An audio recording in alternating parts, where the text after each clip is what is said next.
want to begin by asking you this morning, are you a kind person? Is it important to be a kind person? If I were to ask your family members if they think of you as a person who is truly kind, would they honestly and easily answer, oh yes, he or she is always so kind?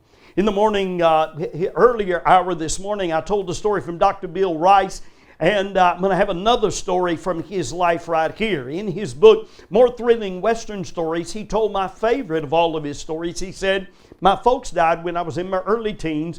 I left the old home place in Decatur, Texas, went back to the ranch country where I'd been born, and lived with my widowed sister Ruth on the Graham Ranch. Ruth taught school in a two-room schoolhouse. She and her three little boys and I lived in one room, and she taught school in the other, and I drove her car 10 miles every day to finish high school. When my school days were over, I wanted to go to college, but I had no money. It was during the Great Depression. From every standpoint, my desire to go to college seemed hopeless, but I wanted to go to Decatur Baptist College, so I sent in for an application and signed up for the fall term. I packed up my meager clothes in an old battered valise and shipped it to Decatur, Texas. Then one morning before daylight, I went down to the corral, roped and bridled a beautiful horse, put a borrowed saddle on her, led her outside the corral, mounted, waved a silent goodbye to the sleeping ranch, and turned the pony's head to the east and Decatur Baptist College over 100 miles away. I left before breakfast, didn't have a penny with which to buy lunch, had no supper. Through the long, hot hours of the day I rode. Sometimes I followed the highways. Sometimes I cut across the prairie. And most of the time, my horse maintained a smooth foxtrot, and we covered a surprising number of miles. But they were not happy miles. The afternoon was long and hot and dusty. I was tired and hungry. I was scared, and my heart was filled with bitterness. I had been a, quote, Sunday school boy all my life. What had it got me? Almost all my friends drank liquor and smoked. I'd never done those things. I'd kept myself morally clean. My father had left me a little money when he died, but a, quote, good Christian had borrowed it, and now they would not pay it back. And here I was, an orphan boy in the midst of the Great Depression, without a home, a meal, or a penny to my name. I told everybody I was going to college, but how could I without a job and without money? I grew more bitter and backslidden in my heart as the day drew to a close. And toward evening, I became aware of dark storm clouds gathering overhead. Lightning flashed and thunder rolled, and my bitterness increased even more. Presently, I noticed a large farm home with fine barns on the left of the road, turned my horse's head up the lane, approached the front yard gate, and it began raining as I hollered the customary, "Hello!" A gray-haired man appeared on the front porch and answered, "Hello yourself, get down." I dismounted, walked down the path to meet him. "I'm on my way to Decatur where I'm going to college. It's going to rain in a few minutes. If you don't mind, I'd like to sleep in your barn tonight." The gray-haired man told me that was fine. Then looking me square in the face, he asked, "What did you say your name was, son?" I said, "My name is Bill Rice." Then he asked, "Are you any kin to the Senator Will Rice?" When I told him that Senator Will Rice was my father, the old man was delighted. Turning toward the house, he called out in a loud voice, "Ma! Oh, Ma!" And when a lovely gray-haired lady appeared at the door, he continued, "Ma, this young man is the son of Senator Will Rice. He's going to stay all night with us. Get the victuals back on the table." The dear lady ran down the path to meet me and told me she was so glad I'd come their way. She asked if I was hungry, and I told her I was. The man and I went to the barn where we unsaddled my horse and gave her fresh water and oats and hay. In Proverbs 31:26 we read that she, the virtuous woman, openeth her mouth with wisdom, and in her tongue is the law of kindness. Ephesians 4:32 is one of the most important commands in the Bible to all of us. Read it off the screen with me, would you please, all together? "And be ye kind one to another, tender-hearted, forgiving one another, even as hath forgiven you." I want to speak to you this morning on the subject, how to use the power of kindness. You could also call this the life-transforming power of kindness. Many people think of kindness as a weak, wimpy sort of a thing that everybody should use sometime, and most of us should use a little bit more than we do. But I would like to challenge you this morning to recognize kindness as a powerful force. that emanates from the hand of God Himself that will transform your life as well as the lives of all of those around you if you will use it properly and consistently. So what are some ways in which you can and should use the power of kindness? First of all, use it to enhance your own personal testimony. Proverbs 19:22, the desire of a man is his kindness. Let me tell you what I believe that verse means. The thing that makes a person a desirable person to be around is that person's kindness. Kindness in someone's personality and attitude makes it easy to be around them and removes the need for us to throw up our defenses. You ever get around somebody and you feel like you need to go like this? Kindness wipes away the uneasy feeling of the other person in some way being some kind of a threat to you. Kindness was what the children and their mothers felt when they wanted to be around Jesus, and He easily held and touched and blessed the children. Kindness will make you handsome or lovely, whether your face is attractive or not. I need some help in that area. I'm looking around the room and I don't really see anybody in particular, but maybe you could use some help as well. And it catches people's attention when you're wearing the clothing of kindness. Several years ago, my wife and I were on a plane. I was reading a book and fell asleep. Ray Jean reached over, took the book, gently covered me with a blanket. And after I woke, the man sitting on the other side leaned over and said, I saw what your wife did. That was the kindest thing I've ever seen in my life. And the first several times my wife heard this message, she said to me, honey, that is such a weak story. And I said, no, honey, that is the whole point. It doesn't take a lot of kindness to impress people. Now, sometimes we humans are kind, sometimes we're not. But our God is consistently kind, always kind, never unkind. 5 times the Bible refers to God as a God of great kindness. And it says that He is kind unto the unthankful and to the evil. You got anybody in your family that looks like that? God is being kind to us even when we don't recognize it. God was being kind to Jonah when He sent the whale to swallow him. He was kind to Nineveh when He sent Jonah to preach to them and warned them they were about to be destroyed. Jonah was exceedingly displeased and very angry when God was so kind to Nineveh and didn't destroy them. That did not change God's kindness. Jesus did not condone the sin of the woman taken in adultery, but He was still very kind to her. 4 times in Psalm 107 we're told, oh, that men would praise the Lord for His goodness. So we rightly say all the time, read it with me, would you please? God is good all the time. All the time, God is good. But that same Hebrew word translated goodness also translated kindness. So we can also rightly say, read it please, God is kind all the time. All the time, God is kind. And since God is always kind, it's a godly thing to be kind. It's an ungodly thing to be unkind. And anytime, children, look at that picture. Anytime you or I act in an unkind manner or speak unkind words, we hurt our testimony and we make ourselves look ungodly and ugly to other people. Now you remember Proverbs 31:26. Read it with me this time, would you please? She openeth, and in her tongue is the law of kindness. Think how many laws we would not even need in America if everybody just obeyed the law of kindness. Can you imagine how different this world would be if everybody in the world was kind to everybody else in the world for one full 24-hour day? Now watch my hands right here, all right? A law sets parameters. A law draws boundaries. The law of kindness is you must not go outside the boundaries of kindness anytime that you speak, the words you speak, the way you speak them, or the actions that you take. Now, I'm going to tell you, I'm going to give everybody in this room today a 24-hour challenge.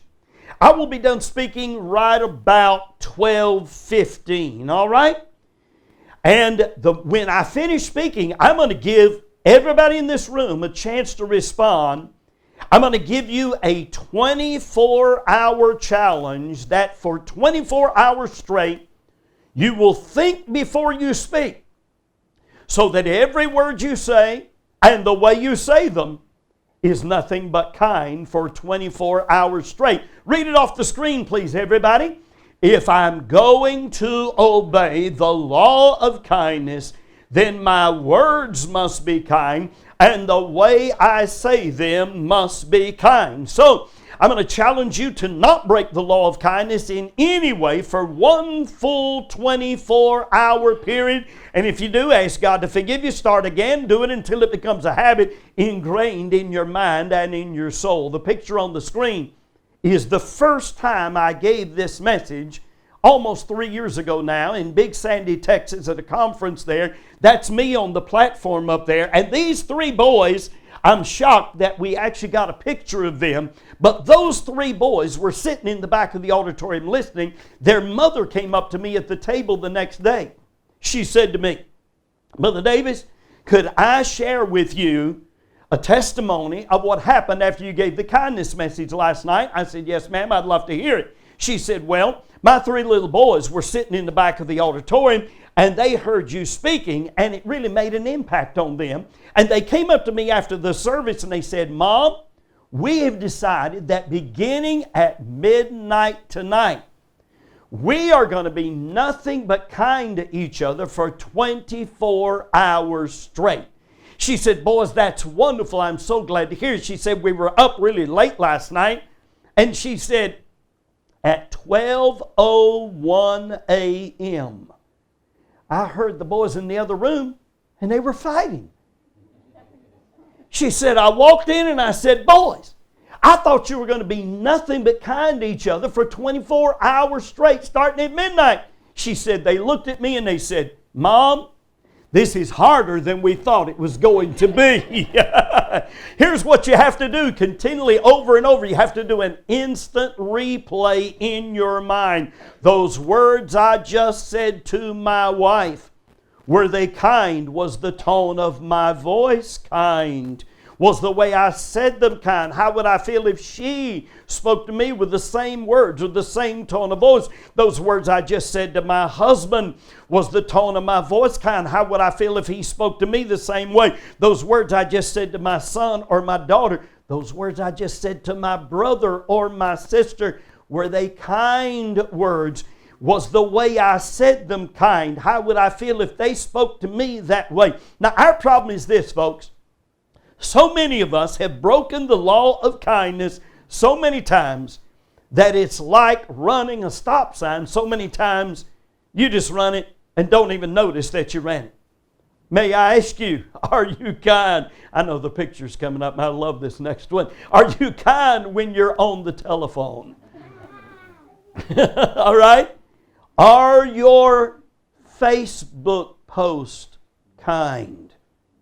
Wow. I can't believe what people post on Facebook. Are your texts kind? Are your emails kind? When you say goodbye on the telephone, what does it sound like? Is it cold, harsh, or non-existent? Over a period of several days or weeks, repeatedly ask your mate or your children, were those words I just said as kind as they should have been? Dads, when you pray with your family, pray for them to be kind, for everybody to be kind to each other. Parents, when you correct your children, ask them, did you break the law of kindness?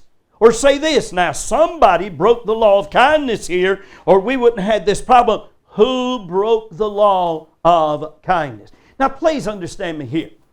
I'm not saying that you cannot ever have any fun with your family and your friends.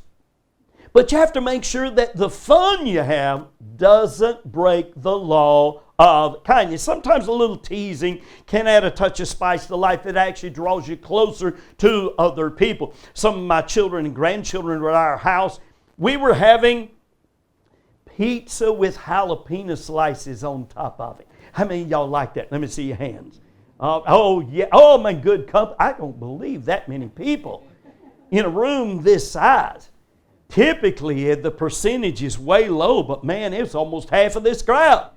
Anyway, one of my grandsons started taking his off and was about to throw them away, and I said, David, wait, man. Don't throw those things away. Save those for me. Then I grinned at him and I said, you know, some folks are just too wimpy. They can't handle it. A little bit later, I took a bite of one of those things, and I want to tell you, that's one of the hottest jalapenos I ever put in my mouth. That baby set me totally on fire. And I was saying, whoa, whoa, whoa, give me a drink of water. Whoa, whoa, whoa, give me... My grandson David looked over and said, too wimpy to handle it, huh, Grandpa? A little spice can make the meal of life taste better. But you can hurt people with unkind words such as, hey, big nose, you ever thought about starring in a Pinocchio movie? I've been around some people, it's like the theme of their life is, if you don't have anything to say something anyway. As long as it's funny, it won't matter. But it does matter. The test of all humor is this. Does it break the law of kindness so that it damages my relationship with other people instead of building that relationship? The law of kindness is a good law. If you break a good law, there can be bad consequences. The Bible tells about a man who split an entire nation in half just by using rough words instead of kind words. When Solomon had died, his son Rehoboam took the throne of Israel, and the young king sought the counsel of the old men. He asked them how to respond, and they said unto him, if thou be kind to this people, speak good words to them, they'll be thy servants forever. But his younger friends gave him opposite counsel, and then the king answered the people roughly. His words were rough. The way he said them was rough, and the kingdom of Israel split in half because a young king used rough words instead of kind words. He broke the law of kindness, and it cost him half his kingdom. May I ask you, is it going to cost you your family because you keep breaking the law of kindness? Is it going to cost you your marriage? Is it going to cost you your children because you keep breaking the law of kindness? You say, well, what do I do on those days when I just don't feel like being kind? Anybody ever have a day like that? Come on now. You ever have a day when I just don't feel like being kind today? You know what? You don't stop at a stop sign because you feel like it. You stop because you're supposed to. In Colossians, we are commanded, put on kindness. Maybe every morning when you put on your shirt or your blouse, you should constantly say to yourself, I'm putting on my kindness now. And then, don't take off your clothes just because somebody makes you mad. Don't do it. I promise you that every day you wear the clothing of kindness, you'll be the best dressed, most attractive person anywhere around. Read with me, everybody. Love makes you, and kindness makes you likable. Number 2, use the power of kindness to make a positive impact on other people's lives. Psalm 36, how excellent is thy loving kindness, O God. Therefore the children of men put their trust under the shadow of thy wings. The kindness of our God is so excellent, so loving, it makes a powerful impact on us that causes us to trust Him. You don't trust somebody who's unkind to you. You don't trust a bully. Look at that picture, children. Don't ever be a bully. People won't trust you. You don't trust an angry person. Parents, look at that one. But you trust someone who is consistently kind. And if you'll do this, it can make a powerful impact on somebody's lives. The pictures I'm about to throw on the screen are the actual pictures. December 2014, a desperate grandmother named Helen Johnson went to a Dollar General store in Alabama with $1.25. She had herself and 5 children in the house. They'd already gone 2 days with no food. She tried to buy some eggs, but she was 50 cents short. So she stuffed 5 eggs in her jacket pocket and later said, of course, when I put them in my pocket, they broke. I'm not a good thief. William Stacy was the first police officer on the scene. When he found out what happened, he talked to the store, then went inside and bought a dozen eggs. Came out and gave them to Grandma Johnson. She tried to pay him by offering him the $1.25, but he wouldn't take the money. The officer gave her a hug and then left. And a bystander made a video of the whole thing and posted it online, where it went viral, and thousands of people were touched by the kindness of a cop, including the President of the United States, who told the story nationwide. Somebody said, read it please everybody. Kindness is a that the deaf can hear, the blind can read, and the mentally slow can understand. While we're blind and deaf and lame people crying out to Jesus or coming right up to Him, they sense the kindness in the heart of the Son of God that made Him approachable. You know, we think of anger as powerful, but kindness is more powerful. That story that I just told, what if it were different? What if that cop had angrily, roughly cuffed that grandma and hauled her away? He could have. But the kindness made it a more powerful story than if he had used anger. It's not always possible to please everybody. It's not always possible to meet everyone's expectations, but we should always do our best to be kind. And a word of kindness, a word of caution. Kindness is so powerful that it's used by people sometimes to manipulate people the wrong way. In Genesis 34, Shechem used kindness to deceive Dinah. And so many girls in our day are starving for some male kindness. When they don't get it from their daddy, sometimes they go looking for it anywhere they can find it. But every man who is kind to you is not necessarily the one for you.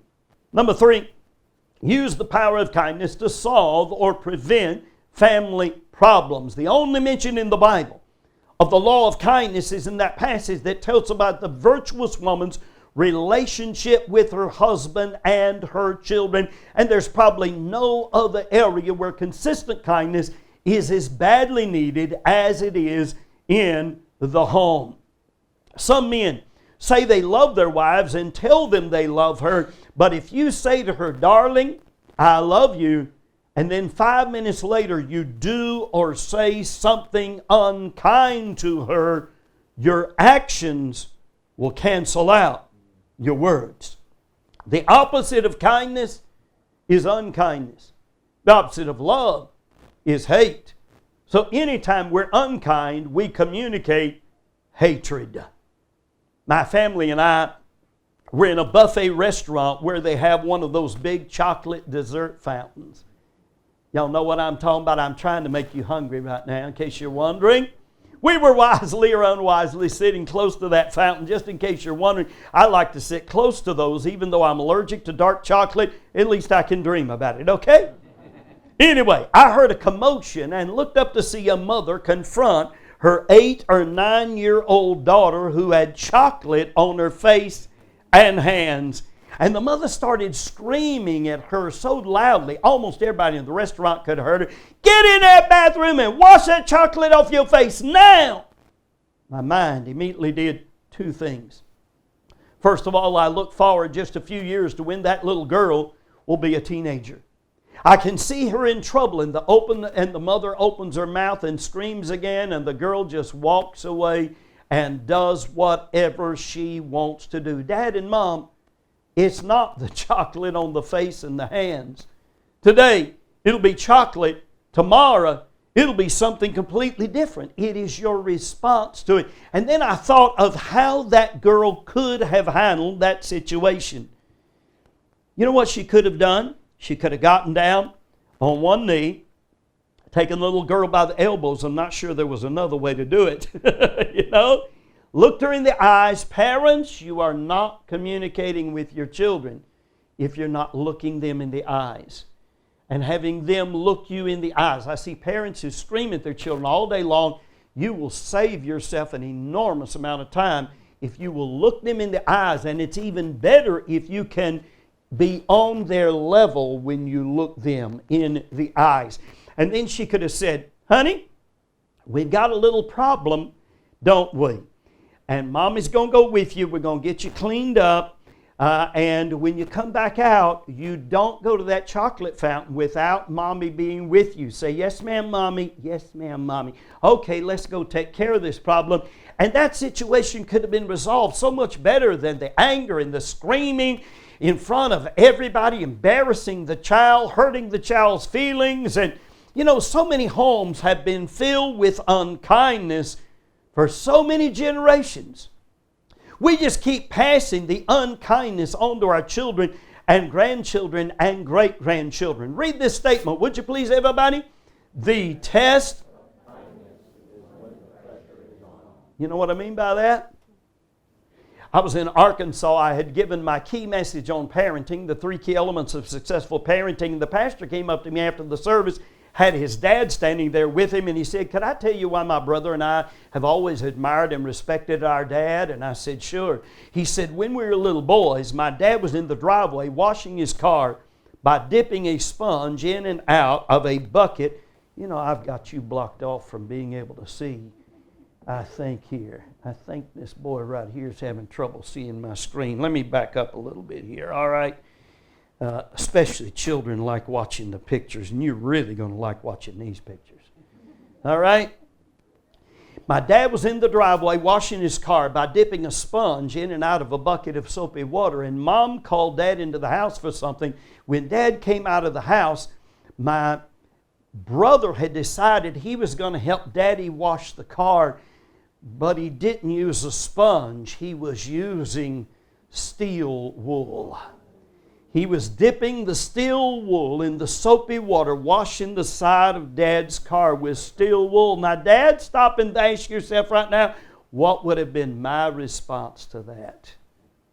And Dad did not explode. Dad gently corrected my brother's mistake, and life went on. And I looked at this older dad standing there, saw the tears of love in his eyes, and knew immediately why his sons loved and respected him. By the way, it could have been a big rock the child was using. The child thought he was correcting. Kind correction was the only proper response. May I tell you, there has never been the paint on the side of a car as valuable as the heart of your child. That car is probably sitting in a salvage yard somewhere rusting away, but Dad's kindness may last for generations. Everybody cannot be wealthy or famous. Everybody who will can be kind. Better to be known as a kind father than a wealthy father. Many wealthy fathers have rebellious children, but a consistently kind father is not as likely to have rebellious children. You're not going to be happy in your old age because of how much money you got in the bank. You're going to be happy because your children and grandchildren love you and want to be around you. Read off the screen, everybody, please. One of the most important things any parent can do is to tie heartstrings with their children. God uses His kindness to reach our hearts and cause us to want to respond to Him. And few things are as effective to reach the hearts of your children as simply, consistently being kind. Jeremiah 2 indicates that youth is the time to learn kindness. And one family wrote about what they do to teach their children this. He said, when my brothers and I were growing up, my parents implemented a neat tradition called Secret Angel, which I've now started in our home. Every Sunday night we pass around a little bowl with each of our names on a folded up piece of paper. And then throughout that week, each family member is tasked with demonstrating the love of Christ to that person. Maybe it's offering to take his or her plate from the dining room table to the kitchen, or volunteering to do the other person's household chore, or making a card, or giving the other person a welcome foot rub. And the following Sunday night, we have to guess who our secret angel was.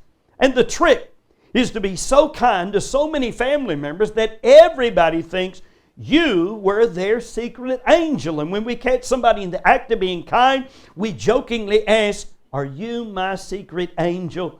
And our oft-repeated response is, "Wait and see, it's a mystery."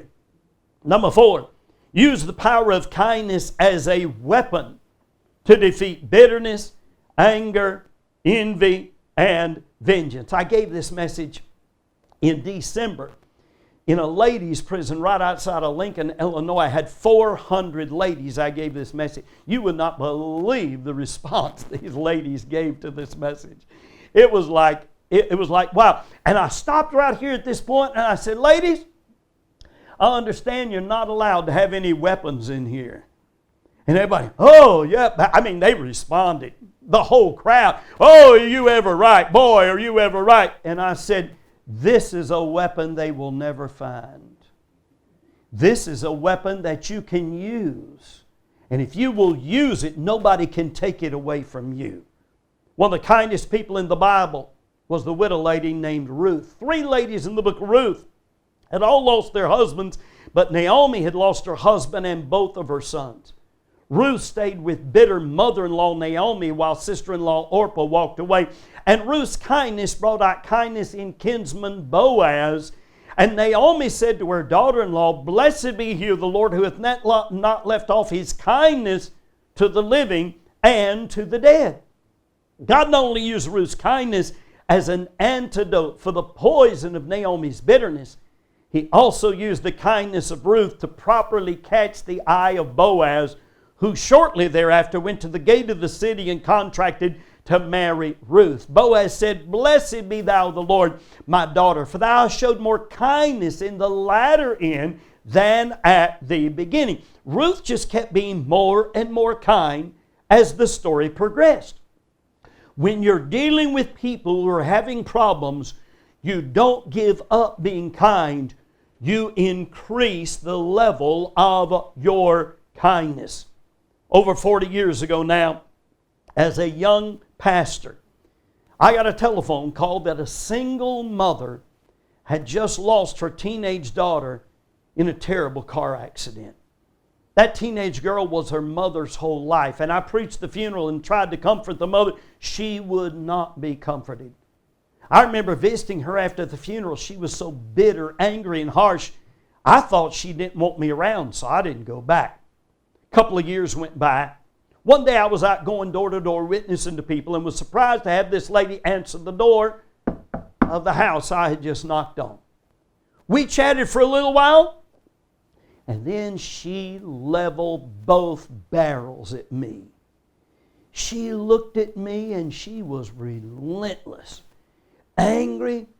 You don't care anything about me. If you cared about me, you would have kept coming to see me after my daughter died. I tried to tell her I did care. It didn't do any good. Finally, I said to her, Marcia, I'm going to keep coming to see you, and you'll know that I care. For the next 35 years, there was no lady in the city of Lincoln whom my wife and I visited more than we did Marcia. Over and over, we went to her house. I asked my wife, I said, honey, how often do we visit her? She said, at least once every couple of months. In all those years, I think we only got her to come to our church one time, but she couldn't stand coming to our church because it brought back too many memories of her daughter. My wife and daughters cleaned house for her. We had her to our house for Thanksgiving. She didn't have hardly any family, and the ones that she did have, it was like her bitterness had walled her off from them. It was about 30 years after the death of her daughter. One day we knocked on the door of her house. Marcia came to the door with the biggest smile I ever saw her have on her face. And she said, Pastor Davis, Regine, y'all come on in. I've got a wonderful news for you. We walked in, we sat down, she looked at us and she said, last Sunday I went to Latham Baptist Church over in Latham and I got saved. And we just rejoiced with her. A few weeks later we went back again. She said, last Sunday I got baptized. We just rejoiced. And you know, it really didn't matter where she went to church. She was just sort of ours for life, you know. One day we were visiting with her and she said, Pastor Davis, I don't really have any family. I've decided I'm leaving almost everything I have to your church. And after I stepped down as pastor, she died and was buried while I was traveling and away from home. I felt terrible. I didn't get to go to the funeral. And several months later, our church received a check for almost $40,000. Marcia was so bitter that I didn't understand. She did not need the absence of my presence. She needed the presence of my kindness. Ephesians 4:31 gives a list of some of the biggest problems in our world today. Bitterness. Look at that list. Wrath, anger, clamor, evil speaking, malice. But the next verse gives the solution to those problems. Be ye kind one to another, tenderhearted, forgiving one another.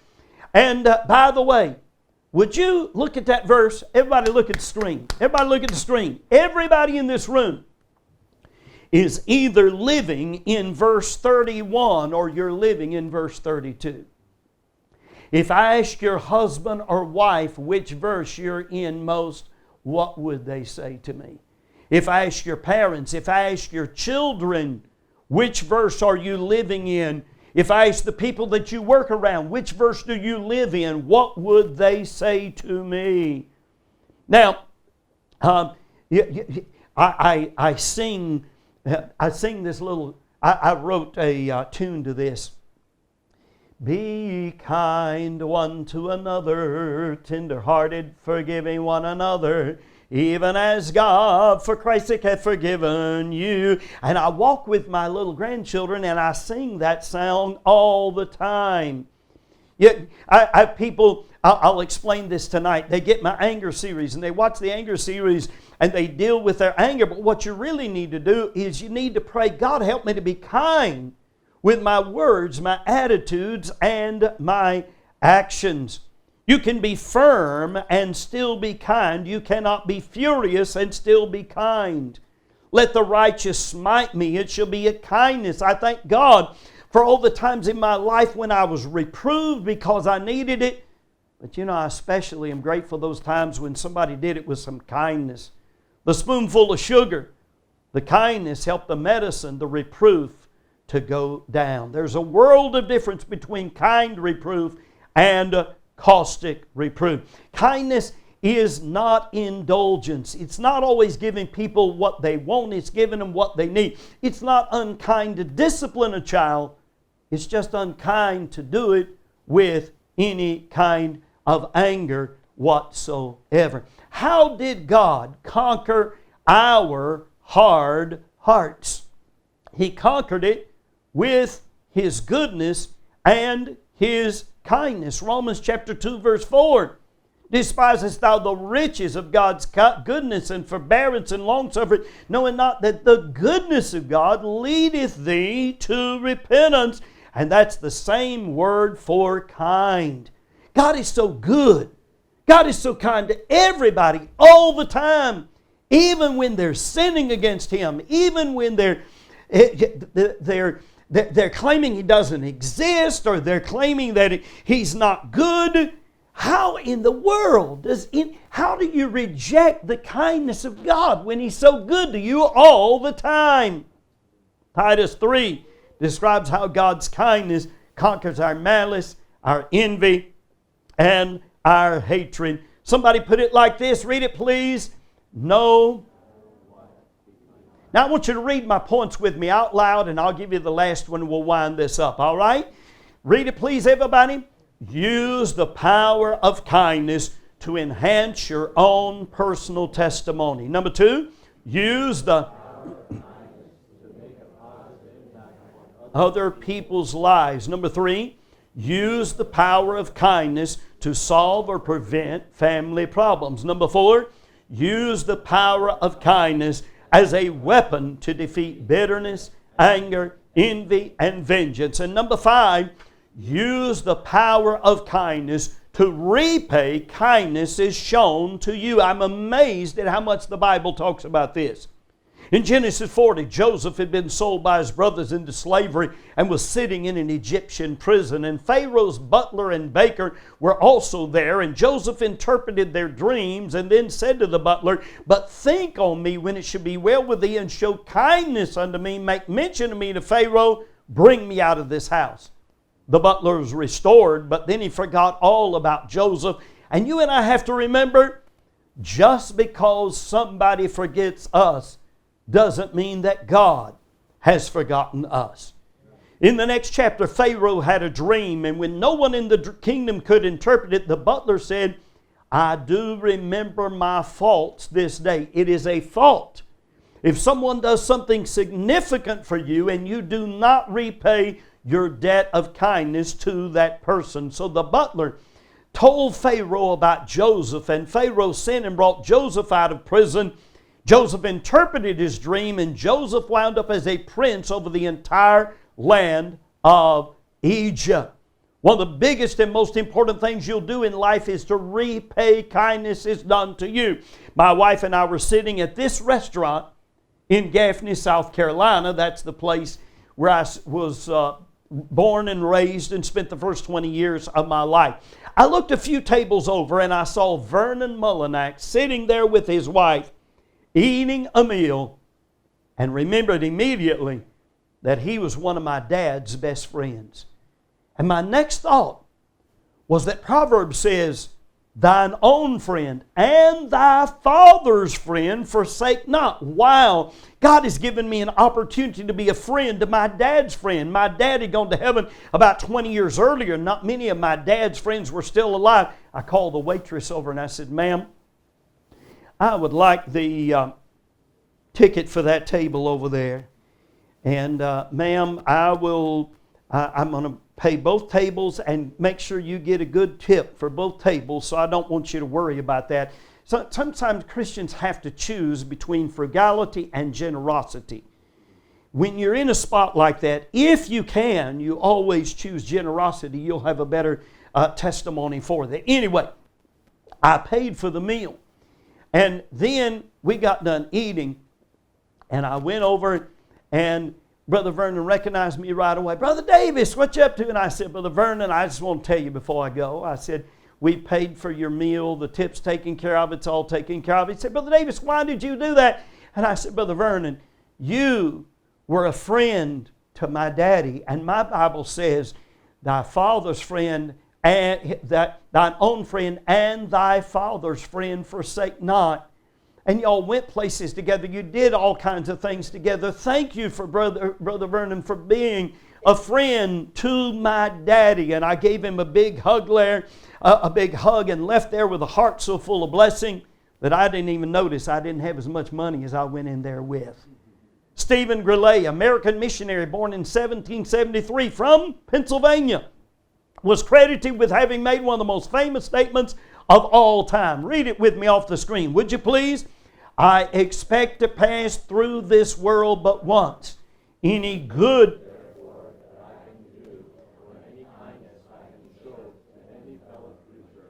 let me do it now. Let me not defer or neglect it, for I shall not pass this way again.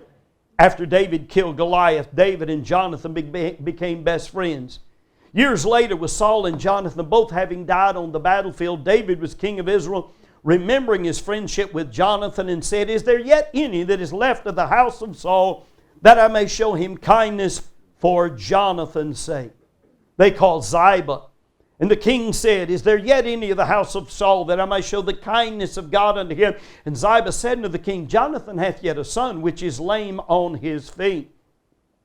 And then the king David sent and fetched him out of the house of Machir. And when Mephibosheth, son of Jonathan, son of Saul, was coming to David, he fell on his face and did reverence. He's probably frightened out of his wits.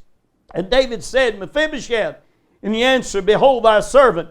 And David said unto him, fear not, for I will surely show thee kindness for Jonathan your daddy's sake, and will restore thee all the land of Saul thy father, and thou shalt eat bread at my table continually. So Mephibosheth ate from the king's table for the rest of his life, because David remembered how important it was to be kind to the son of his deceased friend. Dr. Bill Rice continued the story from his life being a bitter young man trying to go to college during the Great Depression. He said, when we walked back to the house, the dear lady had set the table, and I hungrily ate breakfast, dinner, and supper all at one time. Can y'all picture a young man doing that? As I ate, we talked.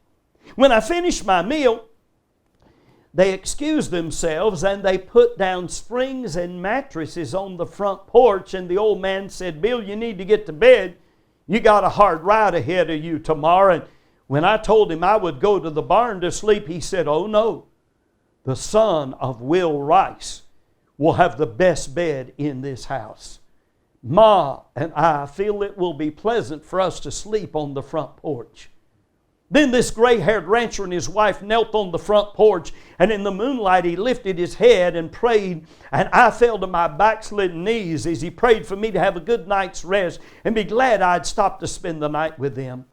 I was a very thoughtful young man. As I pulled off my boots, got undressed, crawled into bed, seemed I'd hardly fallen asleep when the old man was shaking my shoulder saying, Bill, you got to get up. You're going to be daylight soon. You got a long, hard ride ahead of you. Ma has breakfast almost ready. I rolled out of bed, dressed, walked into the kitchen for breakfast. Man alive, we had fried chicken biscuits and cowboy gravy. Then the brand brought my horse up to the front gate. The lady had made a number of sandwiches for me to take. And the man reached into his pocket and pulled out a checkbook and said, Bill, takes money to go to college. I imagine you're going to need a little help. How much money do you think you will need for this first term of college? I couldn't believe my ears. I just met these folks. Here they were trying to give me money. I told him I didn't want any money from him, and believe it or not, I didn't let him give me a penny. But the old rancher gave me something I needed more than money. I needed confidence that God had not forgotten me. We walked down the path to the front gate, but before I mounted, I tried to thank them for their kindness to me. I said, why have you been so good to me? And the old man said, I was just about to tell you that, Bill. Years ago when we came to this place, we invested all the money we had in the down payment. Our children were little. Drought came. Crops dried up. Our herd of cattle wasted away. The bank granted an extension on the note, but then things went from bad to worse. I was told to pay or lose the ranch. I tried to find work. No work was to be found. I was desperate. One day, when it seemed there was no hope, a tall stranger came riding down that same highway you were on yesterday on a horse. He stopped at my front yard gate just like you did. He said, I hear you're in trouble, about to lose your ranch. I've come to see if I could help. I didn't even know the man, but he went to the bank with Ma and me. And he looked at the banker and he said, I believe these people are honest people and I want you to give them another chance. I believe they will pay you. And the banker listened to them. Then he came back to the house and he said to us, I want you to gather your family, all your children. I want you to gather everybody in the living room. And he said, you know what? You could lose a lot more than the ranch if you aren't careful. You could lose your souls. And he told us about Jesus. And he told us what Jesus had done and how to be saved. And my whole family trusted Christ and became Christians that day. Bill, because of that cowboy, I was able to not only pay for this ranch, but I was able to give each of my children their own ranch when they got married. But we would have lost this ranch and our souls had it not been for the stranger who came our way that day. Bill, you didn't know this, but that stranger was your father, Senator Will Rice. Some of the greatest stories you will ever hear are stories where people repay debts of kindness that are owed. 2 weeks ago, I was in Florida and I met Bill Rice's grandson, who thanked me for this video and thanked me for telling this story around the country and told me what a blessing his grandfather and great-grandfather were to his life. May I ask you, are you sowing seeds of kindness that your children may be able to reap someday? Are you repaying others for kindness is done to you in the past? Watch the screen. One act of kindness by one old man was so powerful that God used it to transform a young man's life, who in turn became a world-renowned evangelist preaching all over America and the world. and eventually began the Bill Rice Ranch, which is still ministering to thousands of people today. And what if that old man had not remembered to repay his debt of kindness? Wonder how many tens of and I wonder how many people will be affected when you remember to repay debts of kindness. I'm winding up now, but could I say to you, no matter what your problem is today, your greatest need is to do what that rancher and his family did and trust Jesus as your personal Lord and Savior. I know you know about Him. Do you know Him? Is He living in your heart? Have you trusted Him as your personal Savior? I leave one picture with you, painted 100 years ago. But you know what gets me about that picture? Look how kind He was. And you know what? If Jesus Christ were to personally walk into this auditorium with us today, you know what we'd all be impressed with? He would be the kindest person we had ever seen in our entire life.